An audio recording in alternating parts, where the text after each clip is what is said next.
अ, कौन सा भी काम करना या कौन सा भी काम न करना, ये दोनों की इच्छा, ये क्रिया ही है। मतलब काम किया जाए या काम न किया जाए, ये दोनों ही क्रियाएं हैं। तो इससे परे क्या है, इस द्वंद्व से परे क्या है? आपको परे क्या है ये नहीं देखना है। आप जहां हैं, जीव हैं आप। जीव को क्रिया तो करनी ही पड़ेगी, अक्रिया भी क्रिया है। जीव माने गति, बदलाव, समय, परिवर्तन, ये सब क्रिया में। आपको तो ये देखना है आपके लिए सही क्रिया क्या है। परे की पूछिए मत, सम्यक पूछिए। परे क्या है, वहां जाने का मार्ग भी सम्यकता से आता है। बियॉन्ड की बहुत बात हमें शोभा नहीं देती। हम इंद्रियगत प्राणी हैं इस जगत के।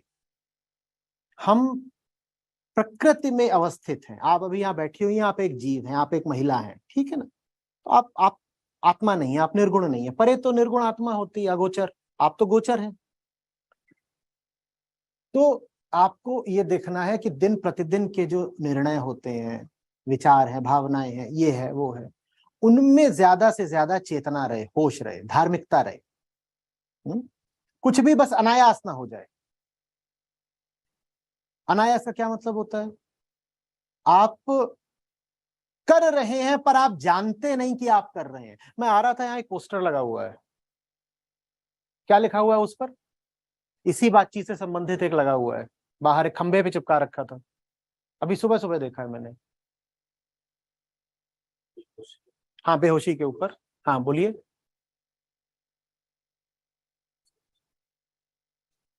वो बाहर लिखा हुआ है उसमें कि जब आप को पता भी नहीं होता, हाँ, लेकिन आपके साथ बहुत कुछ हो रहा होता है, उसको ही बेहोशी कहते हैं। तो प्रकृति का तो मतलब ही है क्रिया। चल तो रही होगा कार्यक्रम, कार्यक्रम, श्रृंखला कार्यों की चल तो रहा ही होगा कार्यक्रम, आपको लेकिन पता नहीं है क्या चल रहा है। यही अधर्म है, यही पाप है, यही बेहोशी है। बस ये देखिए जो हो रहा है, मुझे पता है क्यों हो रहा है, क्या हो रहा है। ये मत कह दीजिए कि हाँ हो रहा है, ठीक है। ऐसे वैसे भी उस दिन कॉलेज में था तो उनसे उनकी भाषा में बात कर रहा था। मैंने कहा था ये जो ऑब्वियसली और कॉमन सेंस है ना, ये तुम्हारा दुश्मन है। ऑब्वियसली का मतलब ये होता है कि तुमको पता नहीं है कि तुम क्या कर रहे हो, पर तुमको लग रहा है कि ठीक ही होगा, ऑब्वियसली ठीक है। तुमने विचार नहीं करा, तुमने ध्यान नहीं दिया। कुछ हो रहा है, तुम्हें लग रहा है ठीक होगा। जैसे आप ट्रेन में कई बार सो जाते हैं ना, बैठे बैठे नींद आ गई, झपकी ले रहे हैं खिड़की किनारे ऐसे, और आप मान के चल रहे हो कि ट्रेन में तो ये चल भी जाता है, कार में नहीं चलता। खासतौर पे स्टीयरिंग के सामने है। जिंदगी ट्रेन जैसी नहीं है, जिंदगी कार जैसी है। स्टीयरिंग आपके हाथ में है, क्योंकि आप चैतन्य इकाई हो। आप ट्रेन में रखी ट्रॉली नहीं हो, आप अपनी गाड़ी के चालक हो। वहां झपकी मार दी तो ये तो हो सकता है कि 50-100 मीटर कार चली गई आपकी झपकी में भी, लेकिन उसके बाद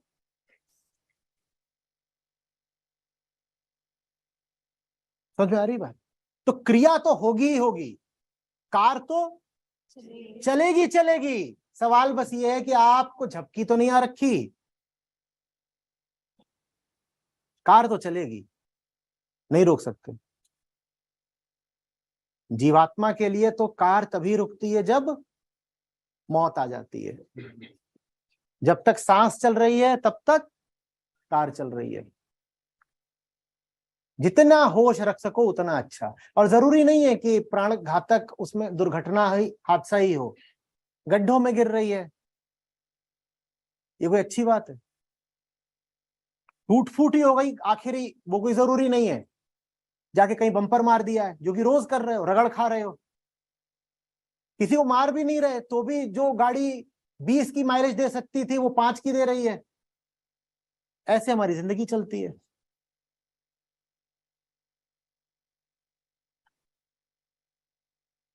पर आचार्य जी, उस कार चलाने में समाधान कैसे आए? बस जान लो, उसी समाधान आएगा। मैं क्या कर रही हूं, अभी क्या स्थिति है।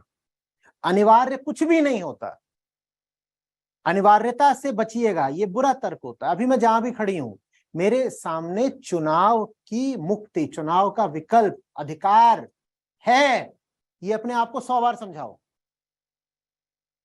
किसी भी चीज को बेहोशी में, अचेतन में मत कर दो।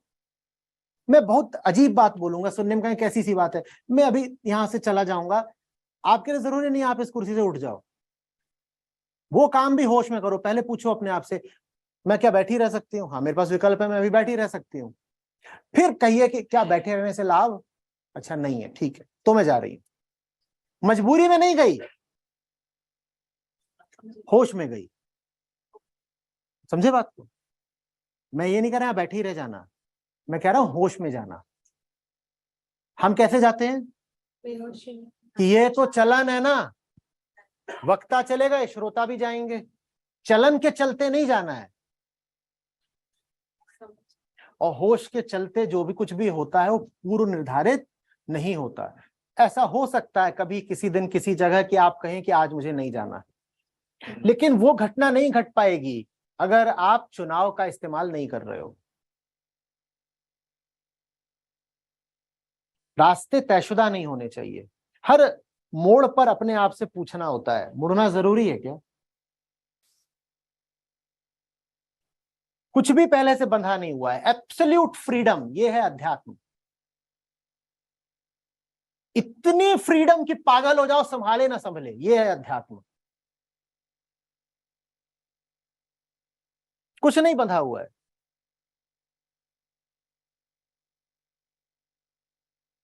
एकदम कुछ नहीं। बदलो ना, प्रयास करो, बदलो, सब बदलो, खान पान बदलो, भावना बदलो, मन बदलो, अपने विचारों पर पुनर्विचार करो,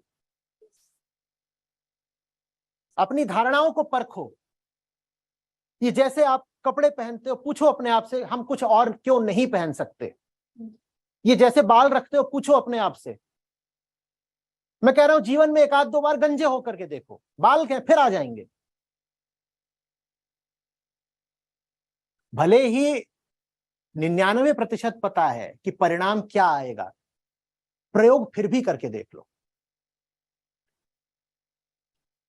एक एक एक मर्यादा होनी चाहिए, एक आदत की खातिर, अपने आप को एक आंतरिक प्रशिक्षण देने के लिए। सो के भी उठो तो पूछा करो, अच्छा बिस्तर से उठना जरूरी है क्या? ये किसी को बोलोगे तो कहेंगे पागल हो गए कि सुबह सो के उठते हैं तो पहले सोचते हैं कि उठना जरूरी है क्या। पर मैं कह रहा हूं आप सोचो, नहीं सोचोगे तो उठने के गुलाम हो जाओगे कि गुलाम है, सोते हैं। नहीं, हम उठते हैं लेकिन अपनी आजादी में उठते हैं। हम उठते हैं लेकिन अपनी विवशता में नहीं उठते हैं कि उठते ही अब एक कर्तव्य बंधा हुआ है कि चलो उठो, अब जाके दांत मांजने हैं। बिल्कुल करने होते हैं, लेकिन पूछो, उसमें जैसे ही प्रवेश करोगे, पूछोगे कि ये जो क्रिया है ये क्या है, नए द्वार खुलते हैं। अपने आप से पूछना पड़ेगा कि शरीर को क्यों संभाल रहे हैं। रोज सुबह उठ करके सोचो जिंदगी के कितने घंटे कुल मिलाकर के वो सालों में आ जाएगा, सिर्फ ये कि दाढ़ी बनाया, मुंह धोया, शुचिता का ध्यान, दांत मांजना, ये शरीर पर इतने जो हमने कई साल लगा दिए कुल मिला करके, औचित्य क्या है?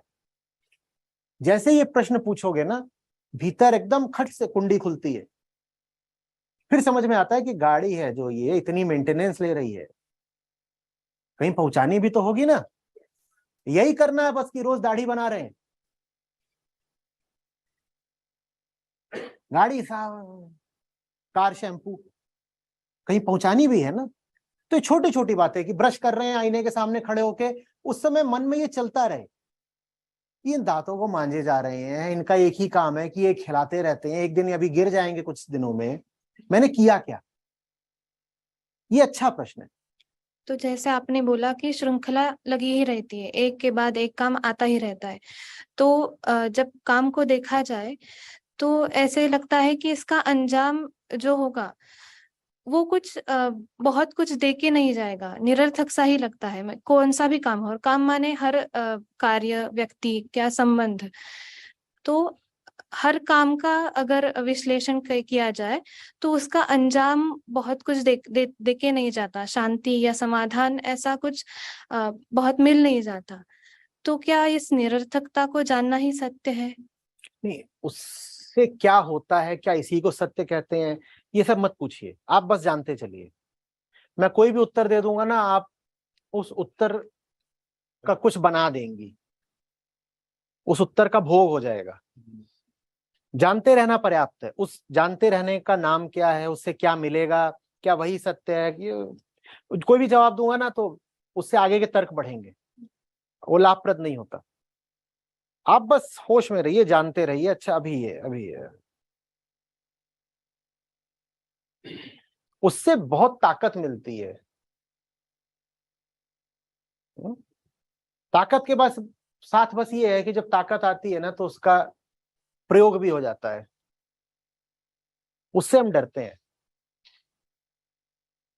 हम अपनी ताकत से घबराते हैं। समझ में नहीं आया।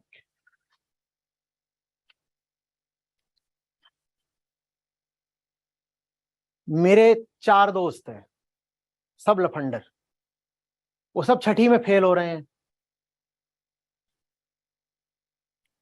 मुझ में ज्ञान की ताकत आ गई, मैं पास हो गया,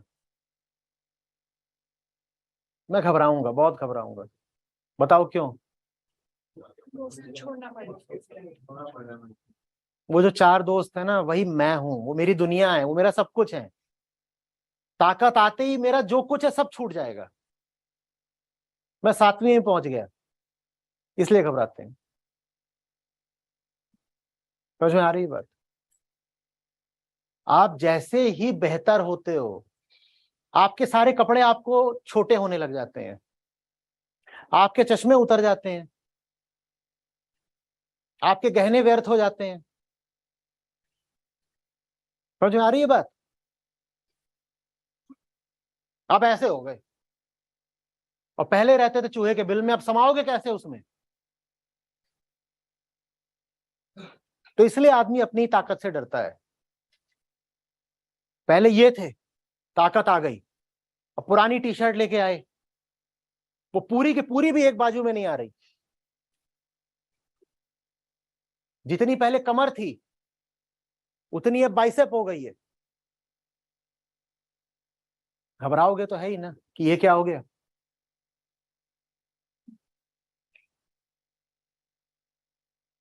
समझ आ रही है बात? लेकिन घबराना नहीं है। हम्म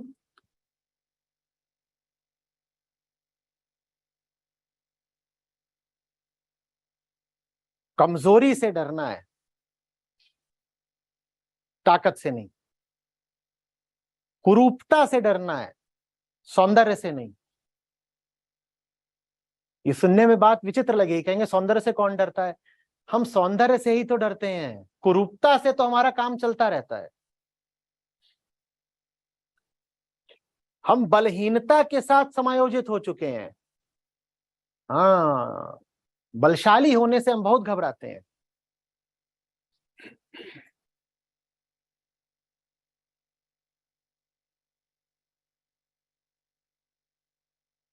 बल जगाएं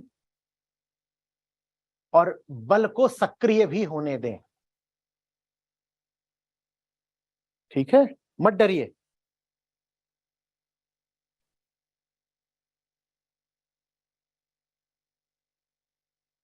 और जब 2-4 बार पता चल जाता है कि बल के सक्रिय होने में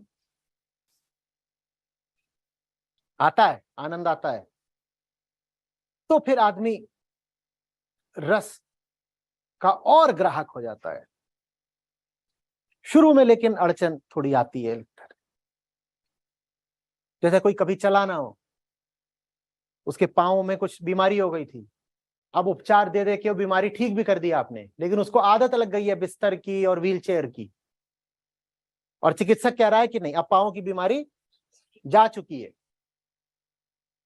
लेकिन वो व्यक्ति 4 साल से था बिस्तर पे, आप उसको कहेंगे बीमारी नहीं है, तुम चलो कोशिश करो, वो नहीं मानेगा। आदत लग गई है, पीछे से कोई आएगा धक्का दे देगा, या हम ऐसे ऐसे अपना हम वैसे ही हो गए हैं। ठीक है, तो बीमारी तो गीता हटा देंगी, लेकिन बीमारी हटने के बाद भी हो सकता है कि आप बीमार बने रहें। एक अर्थ में बीमारी तो आप जितनी बार यहां आते हैं उतनी बार हटवा के ही जाते हैं, लेकिन व्हील चेयर फिर से पकड़ लेते हैं लौट करके, वहां आपकी कोई मदद नहीं कर सकता।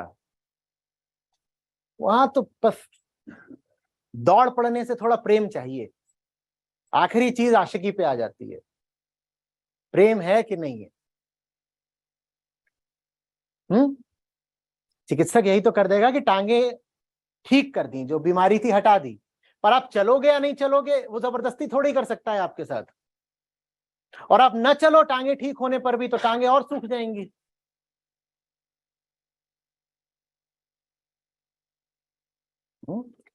आप यही मानो आप ठीक होके जा रहे हो।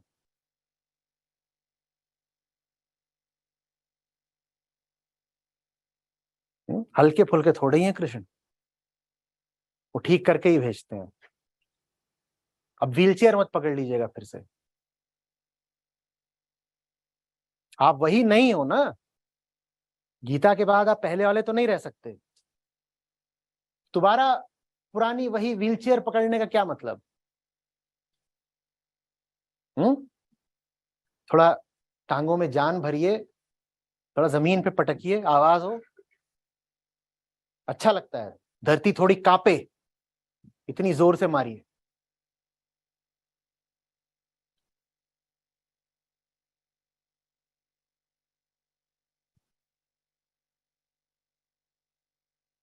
दो चार लोग अपने टिकट कैंसिल कराओ। काहे को जल्दी से वापस जाना है? क्या कहा हमने? मजबूरी नहीं है भाई, हो गया था टिकट तो क्या, नहीं गए? टिकट था, हाँ था, हम गए नहीं गए। 5-10 हजार का नुकसान बहुत छोटी बात है, जिंदगी बहुत बड़ी बात है।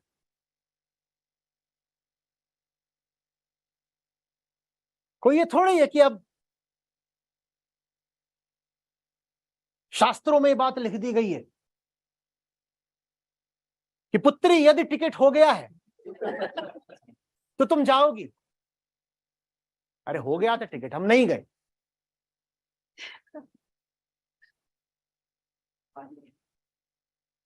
और जब सीख लोगे ना कि टिकट नहीं है तब भी नहीं गए, तो ऐसा भी होने लगेगा कि टिकट नहीं था फिर भी चले गए। इसे आजादी कहते हैं।